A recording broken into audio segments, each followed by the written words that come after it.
Welcome back to Ray's Garage. I'm Ray Cornelia. This video is a request from a very long-time viewer of mine. He wanted to know how I build my fabrication table. So Mark, this one's for you.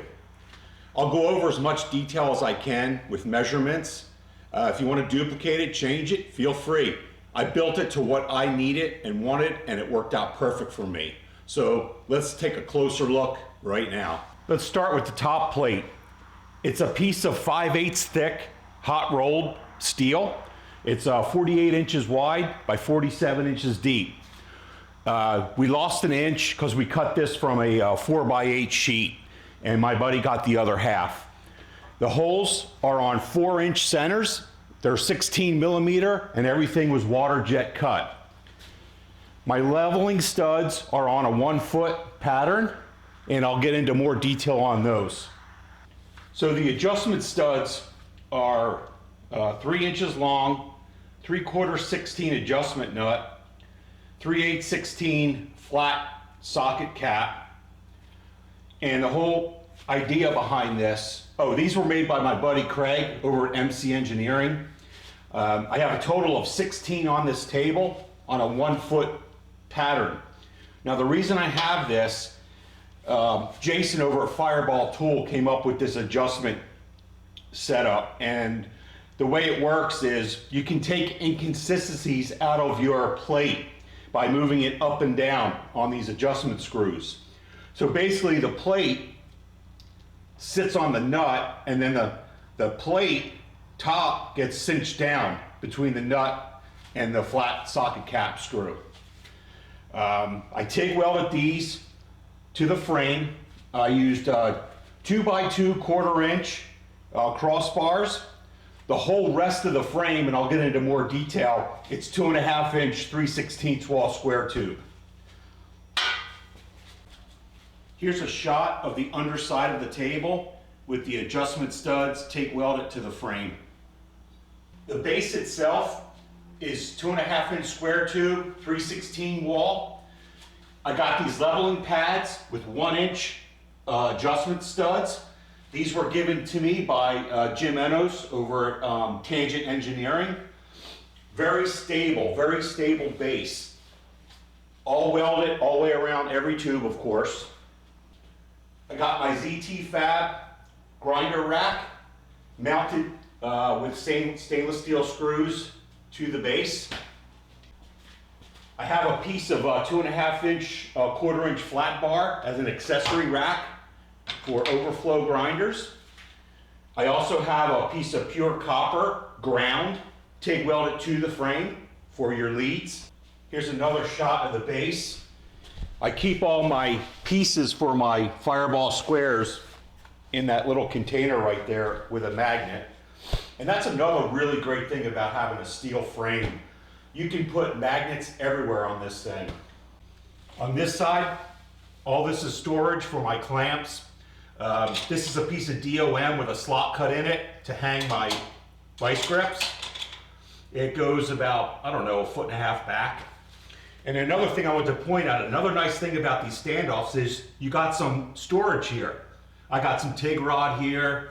I keep some of my blocks here. Some of my square tube. Here's some of my strong hand Fab Table tools, and I'll demonstrate how they work in a minute for those that don't know. Got some clamps, I got cant twists, and I got some more strong hand clamps over there. I welded some 5/8 ID DOM for storage for some of the other strong hand tools, some of my lockdown clamps, taller clamps. I also wanted to mention, not only do I have space under here, but I have a good 4-inch overhang all the way around. If you want to clamp to the edge of the table, you can never have enough of these layup studs. This is 5/8 here, this is 1 inch, and they're about 2 3/4 inches long. You can lay them horizontally, vertically, whatever way you want to lay up your parts, and it makes a perfect square each time, since all these water jet holes are perfectly centered. Like I said earlier, I have mine on a 4-inch center. So I have about 25 of these things, and it just never seems like you have enough when you're doing a lot of layup. When I built my gates on it, man, priceless right here. I also built the base 4 inches off the ground so I can move it around with my pallet jack. This table probably weighs about 1,500 pounds. The slab, I believe, is like 600 to 800. I forget exactly. And then with all the square tube, it's significantly heavy. It doesn't move. So even at its lowest adjustment point, it's still 4 inches. So I could fit the pallet jack under it. Your options for a table like this are endless. Here's how these studs work in the holes. I mean, you know when you weld something that's going to move. This reduces that movable factor by a lot. You could add as many of these lockdown clamps as you want. You could use them in combinations. Like I said, having a fab table with holes in it, the options are endless. Here's a homemade deal from an old Harbor Freight clamp. I had to do something pretty tall, so I built that up.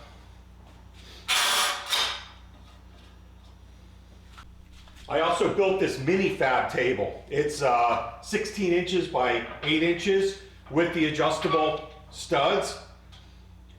And my plan is to make a frame to where I can hang this off the edge of the table and have a perfect 90 up and down. Like mount it somewhere like that on the front side, of course, but you get the idea. I made this real quick to hold my TIG torch or MIG gun. I can put this anywhere I want.